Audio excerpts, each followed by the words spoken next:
Golden Week was like my YouTube vacation week. So when I came back and a new chapter released, wow.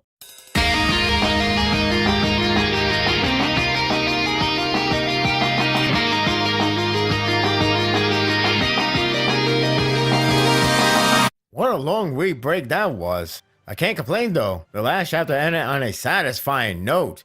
I was ready for the next chapter to see some glorious reactions across the state, and it didn't disappoint. Yet, I regret feeling overjoyed when I reached to the very last page. One would say it was inevitable, and that may be true, but damn it, it could have happened at a better time.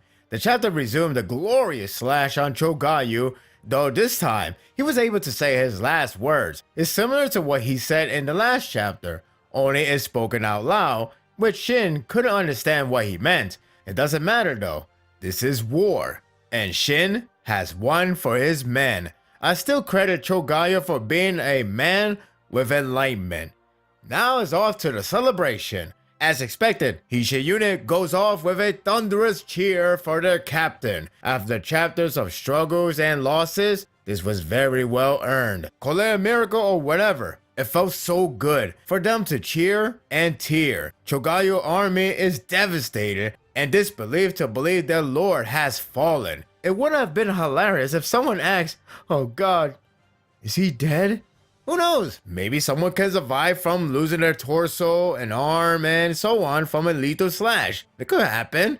In all seriousness, he's good as dead. Much like Gakuen army, they reacted with crazy amount of rage and recklessly go for Shin.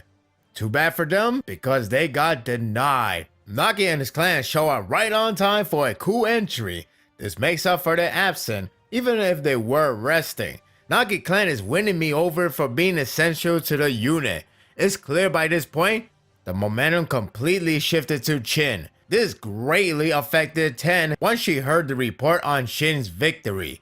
I know she had plenty of rocky moments, but it has been backed up by reasonable explanation, so I can't hate her for that. That being said, her hope has renewed or reassured, but more importantly, her confidence has vastly improved. It's been a while since Ten has been this energized and determined, but it's well needed for this moment. Rather than calling it a day, she's going all in to gain more than a kill. She wants the report of Chogayu's death to spread across the field to not only damage Zhao's momentum, but increase heavily on Chin's. As for the headquarters, they're going to abandon it and split the men to mount on their left and right side respectively. This is all for Chin, cement this day as their great victory.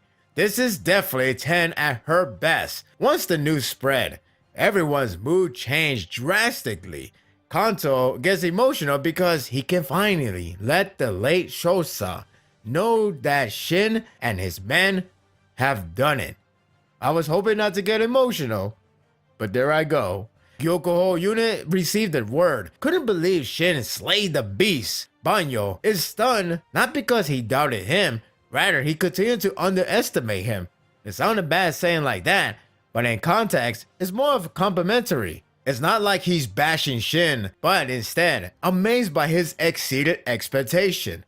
In short, Banyo has grown a lot from being a hater. That win got him motivated more so than ever. Obviously, Bananji is too late to save the day, and what's worse for him, he's about to get steamrolled by Hisha unit and others. I just love Akaken's reaction. That permanent facial expression really adds a lot to his character. Ishin is set to flank Bananji army, while Akaken gives the signal to Aku army to move up for an all-out attack. Thankfully, they have a hard-ass Danza to lead the army at their best. Let the massacre begin. Man, this is begging for endgame reference, but I must prevent myself from making one. I know it's too soon still, even though 2 weeks, everybody should have seen it, and, you know, it beat Titanic. Says a lot. I'll resist. The narrator takes over, explaining the battle strategy and the execution. Shin is practically dominating Bananji army, as well as Chogayu's. Akaken has his eyes on Bananji like glue, even if his men die in the process. You got to love that commitment. It must be a nightmare to have that face blastering your vision. I honestly thought Banaji would die in this battle. It was nearly believable. He got lucky, but his army and Chogayus are down to half. That's incredible. The 14th day is not only Shin's great victory, but a huge turnover that damaged Zhao's spirit. I was waiting for a reaction from Rebecca, and although it's not the level of the Mountain Tribe's entry from Correlation War Arc, you can already tell he is so pissed. At least we have Kaine's reaction to do the honor. It is a bit funny with Osten's, however. There's no comment, no reaction. Could he at least say, "Oh," one more time? He must be amused somewhere deep down.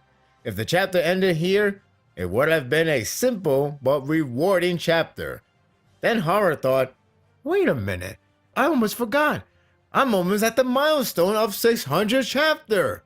I should do something incredible. Well, crap. The ending surely proves that point. The narrator kept the audience feeling good with Chin's dominating, but it closes with an unpleasant note. The day is ending, with Hishin resting, moaning over the dead. It's about time Kyokai gets to rest. Then all of a sudden, she wakes up.